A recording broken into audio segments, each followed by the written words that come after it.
You're at the grocery store, and that total pops up and your stomach just drops.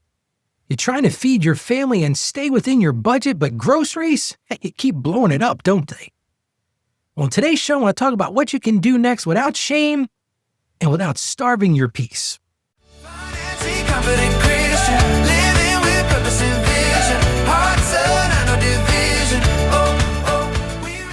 So let's get right into today's listener question. Ralph, grocery costs are crushing me right now. I'm trying to feed my family and still stay within a budget, and it feels impossible. What are some practical ways to lower spending on food without shame? What a great question. Great way to talk about things today. And I mentioned this the other day. We were talking about budgets and we were talking about living on that tight budget. So here's the big thing I want to mention right now. You don't need a perfect budget. Maybe for you just need a simpler grocery system that you can repeat. So let's get right into that today.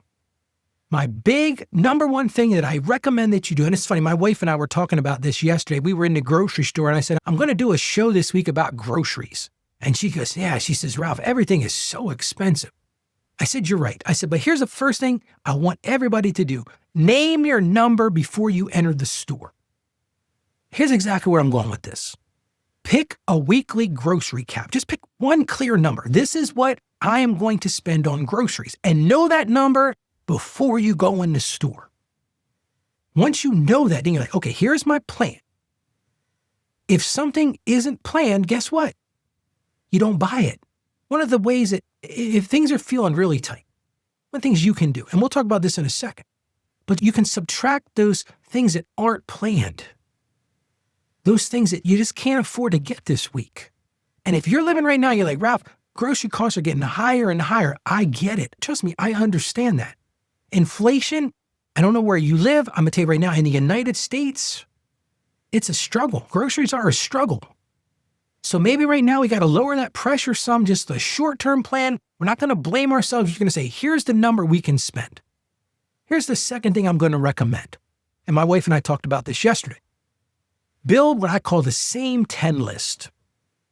These are 10 repeatable staples that your family actually eats. These are the things that we know we're going to eat. I don't know what you eat in your culture or where you eat in your family. What are those staples are? If you build a grocery list, and again, I'm going to say this, building a grocery list is a great idea. Before you go to the store, put it on the list, because here's the thing, and I'm not picking on the grocery stores. Their goal is for you to spend on the way out the door. That's why they have those aisles with all the fun stuff as you're checking out, because they want you to spend more. But build that same 10 list and shop those things first. When you first enter the store, go get those absolute 10 things you need to get.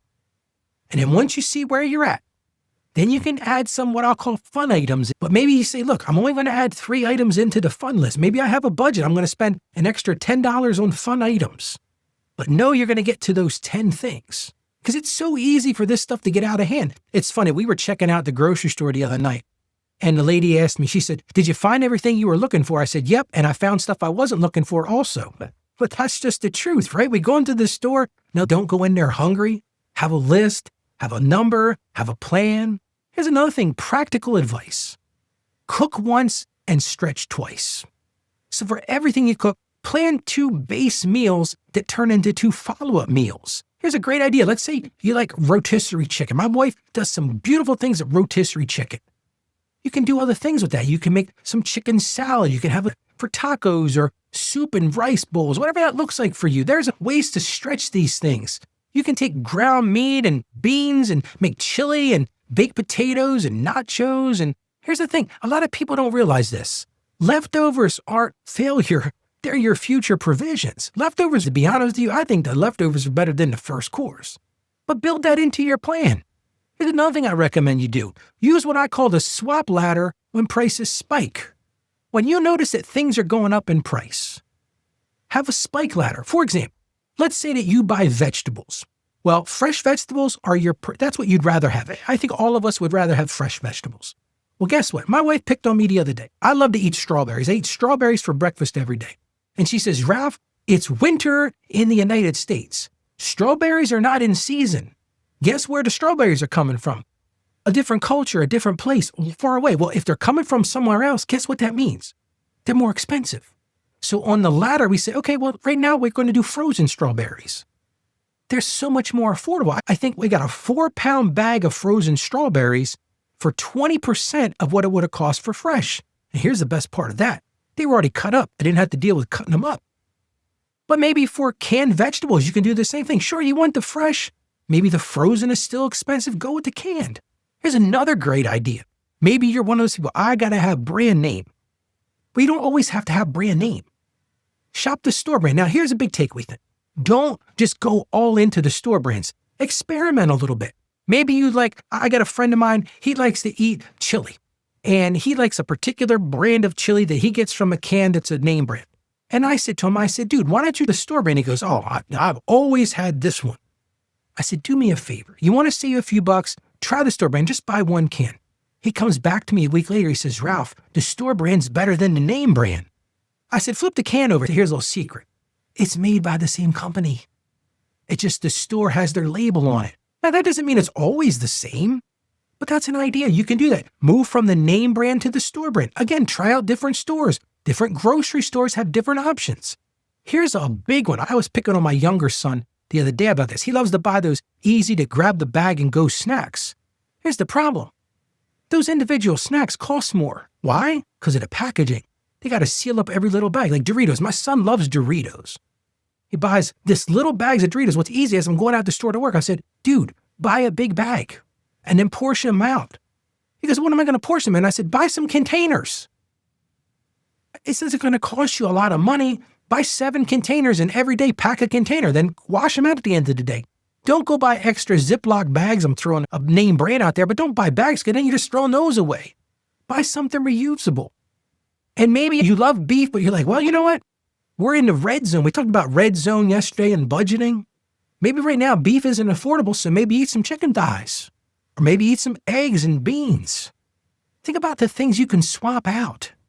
Here's another thing I'm going to encourage you to do. Protect your cart from those silent extras. And there's a guilty as charged. We were checking out the other day and I said, oh, look at this. Now, I'm not one to eat a lot of candy bars. I'm trying to really watch my sugar, but I saw this Snickers bar as we were leaving the store. And it was right there in front of us. And I said, I get this. Now look at the price. It's $3.